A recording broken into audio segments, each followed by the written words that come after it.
you do, ladies and gentlemen? I'm your host, Truman Bradley. If you'll follow me to my demonstration table, you'll see something quite unusual. One of the greatest projects of science today is harnessing the power of the sun. But this same power was known and used by scientists thousands of years ago. History tells us that in 398 BC, Archimedes saved Syracuse from siege by a magnifying glass trained on the sails of the attacking ships in the harbor.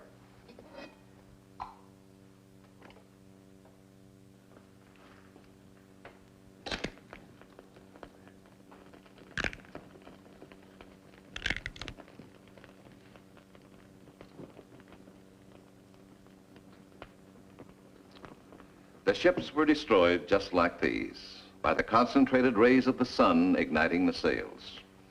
A mirror in space could be the most destructive weapon ever devised.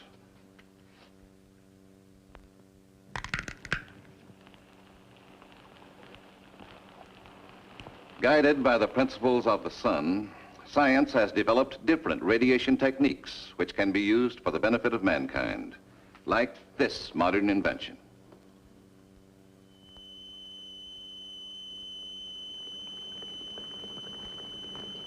The water in this container is being boiled by high-frequency sound. The same energy can be used to kill bacteria or even to burn up human tissue. The familiar fluoroscope machine is another instance of how science has put radiation to work to benefit mankind.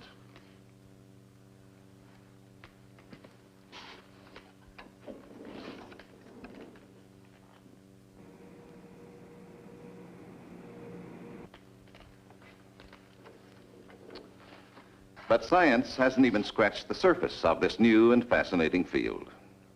It can play an amazing part in our lives in the future. The choice is up to humanity, whether to use it for good or for evil.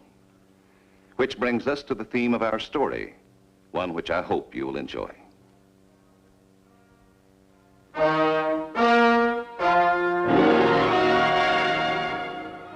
This is where it started and where it ended, in the top secret laboratory of world-famed scientist, Dr. John Bellow.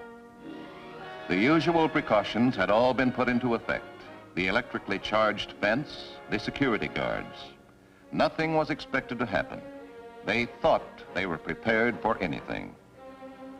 It was 4:30 p.m., April 19th. Dr. Bellow had been working steadily in his lab all day when Steve Conway, the head of security section, came in to see him. Pardon me for interrupting, Doctor. I've got some good news for you. I'm leaving tonight. I'm delighted, Mr. Conway. Apparently my complaints to Washington have achieved results. Well, not exactly, sir. It's just that I've set up the required security here, and now they're sending me east to do the same thing for Dr. Hayes. Poor Hayes. I'm afraid he didn't know what he was letting himself in for when he agreed to work with me on this project. With all this blasted secrecy, anybody would think we were working on the newest kind of super hydrogen bomb.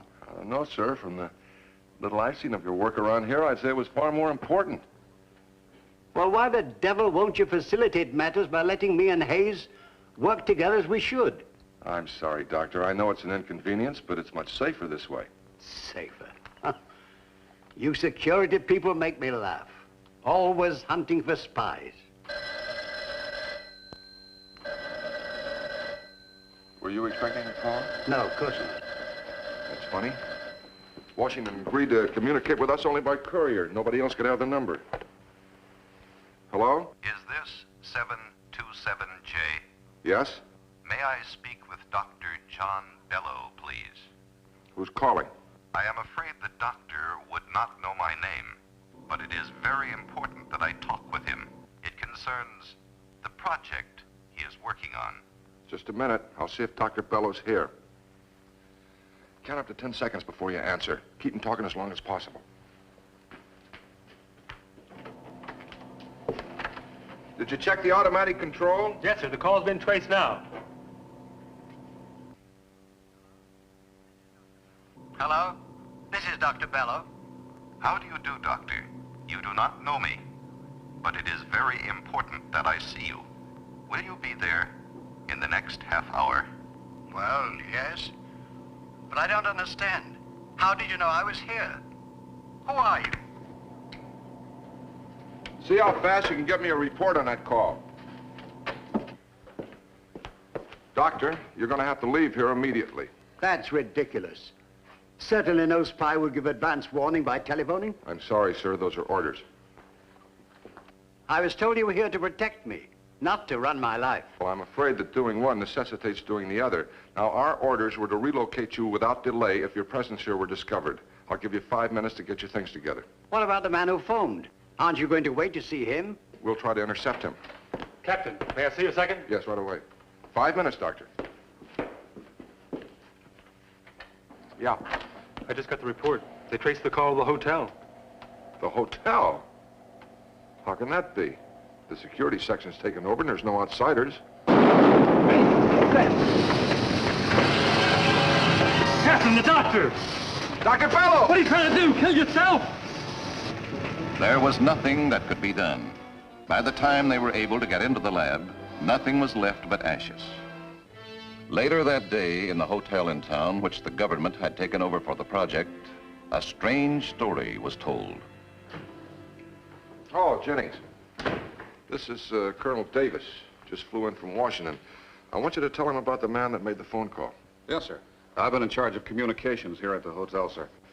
At 4:30 this afternoon, Captain Conway came in and asked to be connected with Dr. Bella's lab. Now, just a minute, Jennings. You say the man who came in was Conway? I mean, I thought he was Captain Conway, sir. All of us did. He looked and acted exactly like him, sir.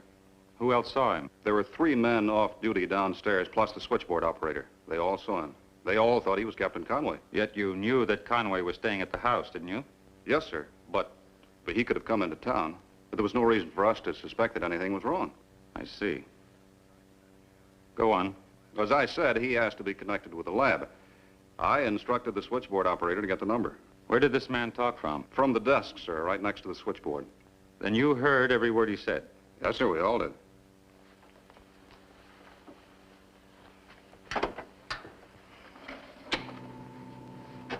Hello?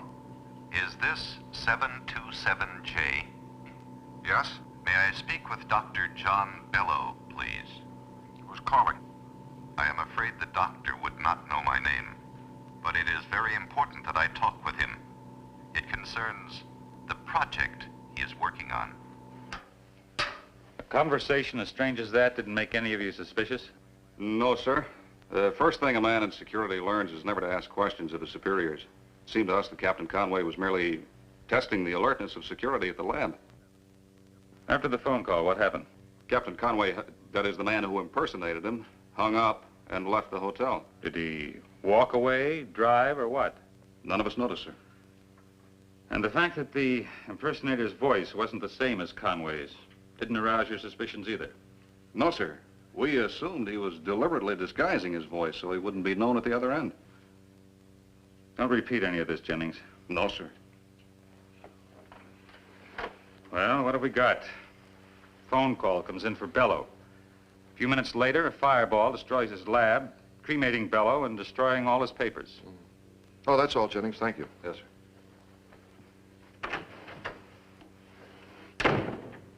Any chance that this could have been caused by one of the doctor's own experiments? No, we know from the condition of the house that the fireball came from outside. How, where from, we don't know.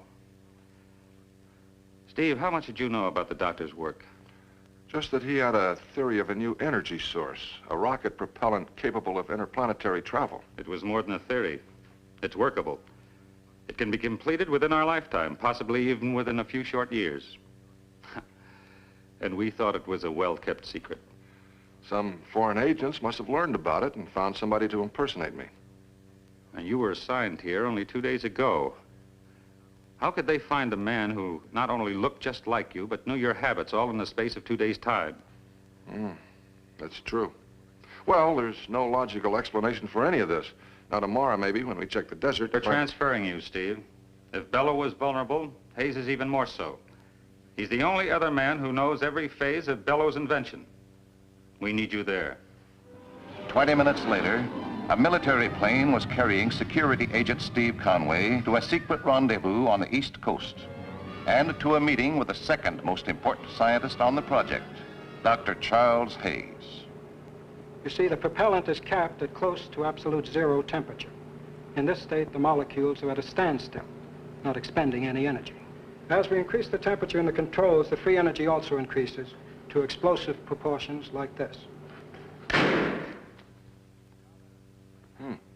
And now that I've explained what I am doing here, how about you doing the same?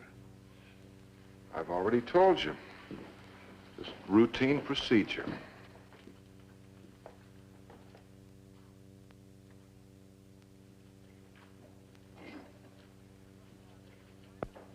Look, Conway, I'm tired of being treated as a child. If I'm trustworthy enough to work on this project, then I demand to know why all of these precautions. And look, don't bother telling me they're routine, because I know better. What do you want to know? In the past week, I've counted the number of times daily you've checked this thermocouple. Why is it so important? We're testing it. It's a new kind of thermocouple, calibrated to the slightest atmospheric changes. I know better than you what it's normally used for, Conway. In this case, however, I'd say that you were afraid of something from the outside. Charlie, as a detective, you make a real good scientist. Perhaps. But tell me, why are the windows covered up? And why was it suddenly decided 3 days ago that I could work only during the hours of darkness? And another thing, why haven't I heard from Dr. Bellow in the past week? I've told you. You've told me nothing but double talk. Look, Conway, I want the truth. All right. We have reason to believe that foreign agents know about our project. They have a new weapon, a directed type fireball, which we believe is operated by energy obtained from sunlight. And we're taking every precaution against anything happening to you. Oh, I see. A sudden change in the thermocouple might mean that this ray was being directed against me, is that it? Just about. And that's why we're doing all of our work at nights, so that if this ray is concentrated sunlight, well, we're protected from it. Yes, except we're not sure that it is sunlight. Now, let's get some sleep, huh? It's after dawn. Oh, yes, certainly. You know, that's an amazing theory. An incendiary fireball generated by the rays of the sun. Yeah. Amazing. Yeah. The security measures taken to protect the life of Dr. Hayes were of an extraordinary nature. The 2 cubicles in which Hayes and Conway slept were sealed off from the rest of the building. The windows were covered with lead shields, capable of withstanding the heaviest bombardment of rays from the outside. Science did everything possible to prevent a reoccurrence of the Bellow incident. Shortly after 8 that morning, Conway suddenly awakened with a terrible throbbing headache.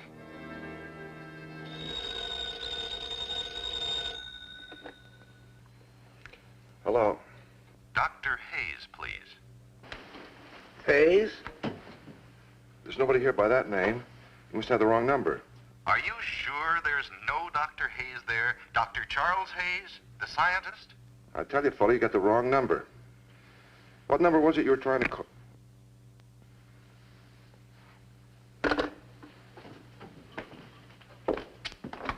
Say, Charlie,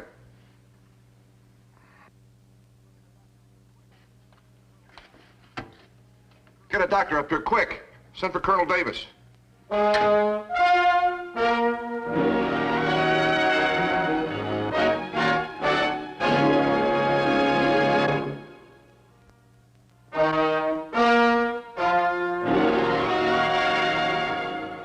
Dr. Hayes was dead. The voice had accomplished his purpose. 24 hours later in Washington, D.C., a meeting was called to discuss this new, unknown danger to national security. To maintain the need for strictest secrecy, the participants were held down to Colonel Davis and Captain Conway, representing security, Dr. Lindstrom, representing government scientific research, Dr. Hunter, representing medical knowledge, and voice expert, Dr. Benton. At 3 minutes past 8, the voice telephoned again. 20 seconds later, when Captain Conway went to the adjoining bedroom, Dr. Hayes was already dead. You were able to trace the call? Oh, yes. It was made from the reception room of the building, apparently by the same man who impersonated Captain Conway before. As a voice expert, Dr. Benton, what can you tell us about him? Mainly that he has no point of origin accent. What does that mean? Well, to the trained voice expert, a person never loses all traces of his original accent. For example, if one is reared in, say, Boston, Los Angeles, London, or Tokyo, some discernible trace of the original accent always remains. I and a number of my colleagues have gone over the tape recordings of the Voice's 2 conversations hundreds of times, and we've all come to the same conclusion, that the regional origin of the Voice is unknown. Can't even be sure that English is his native language. Well, that, of course, conjures up all sorts of possibilities. But right now, we're only interested in facts, not theories. Dr. Hunter, what can medical science tell us? Well, Dr. Hayes' death was caused basically by the same reason as Dr. Bellows. However, instead of being cremated, Dr. Hayes' nerve tissue was destroyed. It was as if a fire had literally been started inside his skull. Is it at all possible, Doctor, that this was pathological? Oh, no, absolutely not. No, medical science has never encountered anything like this before. I see. Well, thank you very much, Doctor. Our meeting with Dr. Lindstrom will have to be in private. Thanks again, Dr. Hunter. Dr. Benton. Of course. In both cases, a directed beam was used, but of a different nature. It could have come from a great distance. In Dr. Bellows' case, it burned a hole in the window and ignited the propellant he was working on. How about Dr. Hayes? The lead shutters over the windows dissipated the force of the rays somewhat, but not enough. That headache you awakened with, Conway, that was caused by the rays penetrating into your room. If you'd been in the same room with Hayes, you'd be dead, too. How was it done? What kind of a ray? We can't say for sure. We think it was caused by high-intensity sound vibrations. I didn't hear anything. Of course not. The human ear can't pick up high-frequency sound. Do we have anything like that? Nothing of this power. How can we stop it when we're dealing with something we don't even understand? I've got an idea I'd like to try, sir. What? Lift this news blackout. Give out the word that I was killed. Let me assume Dr. Hayes' identity and say that I've gone to reactivate Dr. Bellows' laboratory. That way, the Voice will think that he's killed the wrong man and try again. Well, that makes sense, except for one thing. Whatever this ray is, we have no means of combating it. It would be suicide. Well, this Voice might not be as infallible as we think.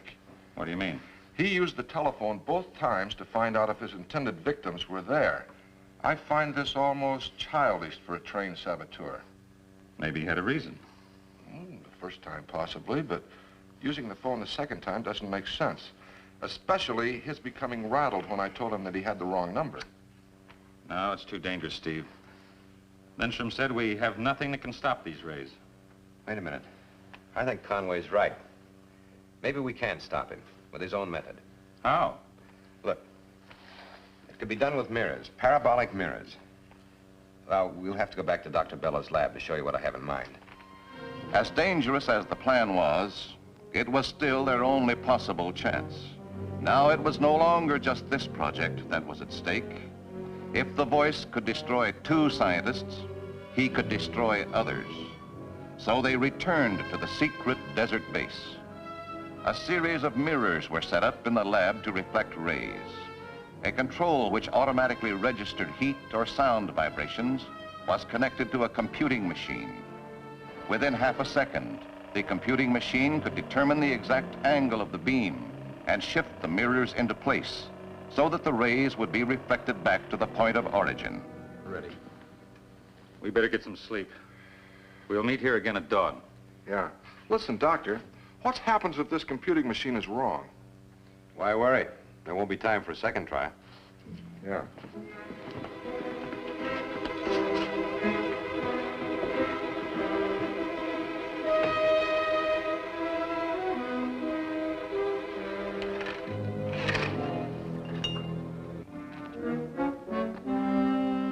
Bright sunshine, not a cloud in the sky.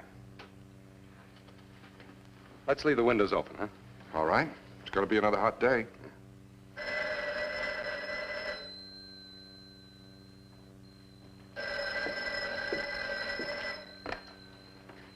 Hello? Phone checks out okay, Captain. All right, thanks. That was security checking on the phone. Well, we got nothing to do but wait.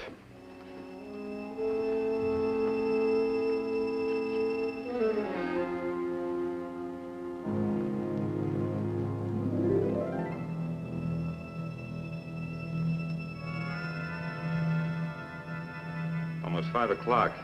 We'll be losing the sun soon. Sound waves can do the same trick regardless of daylight. Hello? Hello? Hello? Hung up.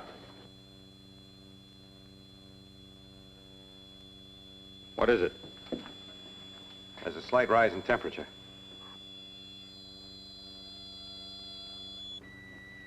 Now it's rising fast.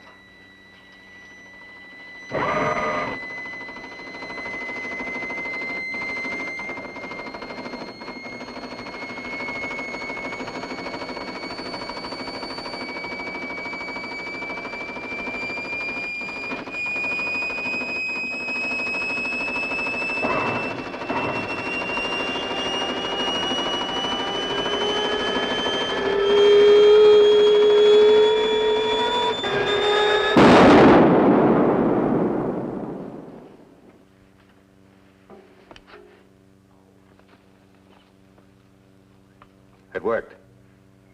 The beam was reflected to the point of origin. I don't think it'll be hard to find the place. Let's go.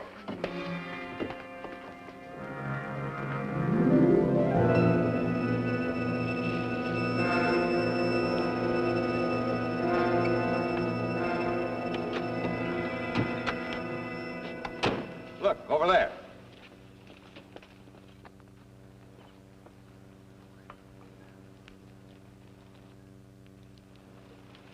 Wait a second. Well, this is where they had the equipment. Yeah. Burnt to a cinder, just like with Dr. Bello. Whoever the people were, they were killed by their own device. I'm not sure they were people. Well, what is it? I don't know. It was metal. A fireball melted it.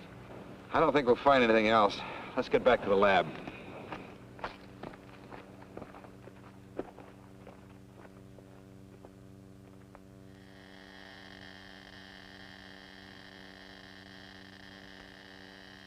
What was it?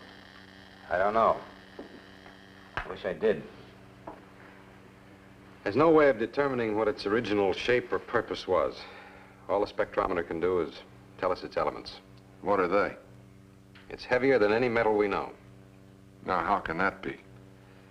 Looks like we'll have to change our concepts. Where did it come from? Who can say for sure? Whoever they are, their intelligence must be far superior to ours. They're so intelligent. Why would they want to stop us from interplanetary travel? Maybe they don't think we're ready to conquer space yet. But they haven't stopped us. All they've done was to postpone it. One day we'll have that propellant and the rockets. By then, we may have our own world in peaceful order.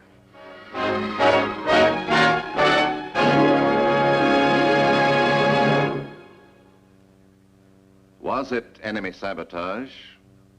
Or was it, as Dr. Lindstrom said, an unknown intelligence far superior to ours?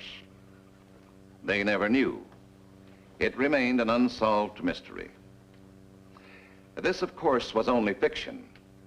The unknown element in our story served as a symbol of the obstacles that science faces in its quest for conquering space. But as surely as man has explored his own planet and the seas beneath it, so shall he someday discover the secrets above it.